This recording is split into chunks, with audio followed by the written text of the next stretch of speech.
Mgogoro wa kibiashara kati ya Marekani na Canada umeingia katika hatua nyingine mpya baada ya Washington kutangaza ushuru wa 50% kwa bidhaa za Canada zenye thamani ya takriban dola bilioni 20 za Marekani. Hatua hiyo imekuja baada ya mazungumzo ya siku tatu kati ya maafisa wa biashara wa nchi hizo mbili kushindwa kuzaa makubaliano kabla ya muda uliowekwa na Rais wa Marekani Donald Trump kumalizika. Hata kabla ya ushuru huu mpya, Marekani na Canada zilikuwa tayari kwenye mvutano mkubwa wa kibiashara. Trump amekuwa akitumia ushuru kama chombo cha kuishinikiza Canada kufanya makubaliano yanayokidhi matakwa ya Washington. Sasa Washington imeongeza kiwango cha shinikizo hilo. Ushuru mpya wa 50% utaathiri takriban 5% ya bidhaa zote za Canada zinazopelekwa Marekani. Bidhaa zinazolengwa zinajumuisha vifaa vya elektroniki, mashine za viwandani na baadhi ya bidhaa za maziwa. Lakini bidhaa hizo zinaongezwa kwenye ushuru mwingine ambao tayari Marekani imeiweka kwenye bidhaa muhimu za Canada zikiwemo chuma, mbao pamoja na magari.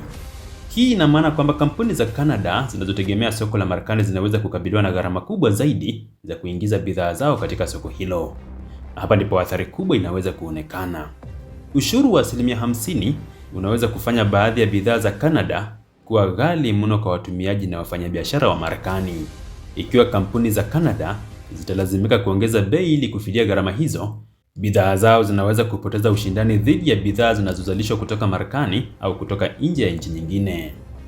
Lakini Marekani yenyewe pia haiwezi kukwepa madhara haya. Canada ni mmoja wa washirika wakubwa wa kibiashara wa Marekani na viwanda katika nchi hizo mbili vimeunganishwa kwa kiwango kikubwa zaidi. Bidhaa nyingi huvuka mpaka mara kadhaa kabla ya kufikia mlaji wa mwisho. Kwa hiyo, ushuru unaweza kuathiri si kampuni za Canada pekee bali pia kampuni za Marekani zinazotumia malighafi au bidhaa kutoka Canada. Hii ndio sababu vita vya ushuru mara nyingi huwa na athari kwa pande zote mbili. Kinachovutia zaidi ni kwamba Canada yenyewe haijakubali kukaa kimya. Waziri Mkuu Mark Carney amesema Ottawa itajibu kwa kuweka ushuru wa kulipiza kisasi, yani dola kwa nchi ya Marekani. Hii kauli ni muhimu sana kisiasa na kiuchumi. Canada inaonyesha kwamba haitaki kukubali shinikizo la Marekani bila kujibu. Serikali ya Carney pia imesema itachukua hatua za kusaidia wafanyakazi na biashara ambazo zinaweza kuathiriwa na vita vya kibiashara. Kwa upande wa Washington, mwakilishi wa biashara wa Marekani Jamieson Greer ameilaumu Canada kwa kushindwa kukamilisha makubaliano yaliyokuwa yakijadiliwa. Hivyo, pande zote mbili zinaonekana kuwa na tafsiri tofauti kuhusu nani amesababisha mazungumzo hayo kuvunjika. Trump mwenyewe alikuwa amesema siku ya Ijumaa kwamba alitarajia makubaliano yanaweza kupatikana, lakini muda ulipomalizika bila makubaliano, Marekani ikiendelea na ushuru huo. Sasa swali kubwa ni je, hii ni hatua ya muda mfupi ya kumlazimisha Canada kukubali masharti ya Marekani au mwanzo wa vita virefu vya kibiashara? Ikiwa Ottawa itatekeleza kikamilifu ahadi yake ya kujibu dola kwa dola, biashara kati ya nchi hizo mbili inaweza kuingia katika mzunguko wa ushuru unaoongezeka. Marekani itaweka ushuru, Canada itajibu, Washington inaweza kuongeza zaidi na Ottawa nayo inaweza kuchukua hatua nyingine zaidi. Tatizo ni kwamba kampuni na watumiaji wa kawaida ndio wanaoweza kuishia kulipa gharama kubwa ya mzozo huo. Kwa biashara zinazotegemea bidhaa kutoka nje, ushuru huongeza gharama. Kampuni inaweza kuamka kubeba gharama hiyo, kupunguza faida, kubadilisha msambazaji au kuongeza bei kwa mlaji ili kufidia hasara hiyo. Hivyo, vita vya ushuru vinaweza kuonekana kama vita kati ya serikali mbili, lakini athari zake zinaweza kufikia moja kwa moja kwenye viwanda, ajira na bei za bidhaa.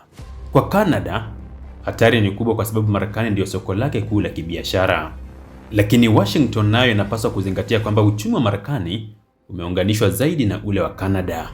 Kuvuruga biashara ya mipakani kunaweza kuongeza gharama kwa kampuni za Marekani zinazotegemea bidhaa na malighafi kutoka kwa jirani yao wa kaskazini. Kwa hiyo, ushuru huu wa 50% unaweza kuwa silaha ya mazungumzo kwa Trump, lakini pia ni kamari ya kiuchumi.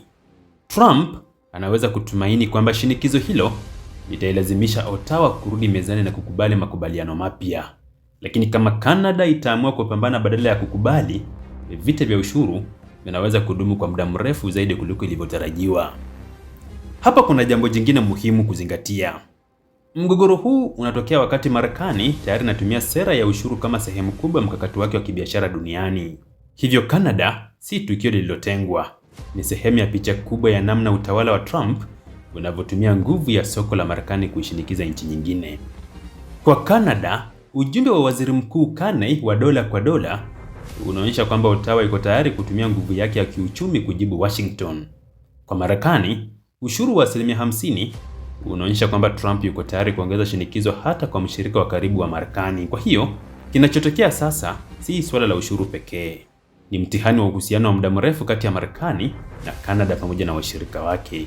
Ikiwa pande hizo mbili zitashindwa kufikia makubaliano, mgogoro unaweza kuathiri biashara, uwekezaji, ajira na bei za bidhaa katika nchi zote mbili.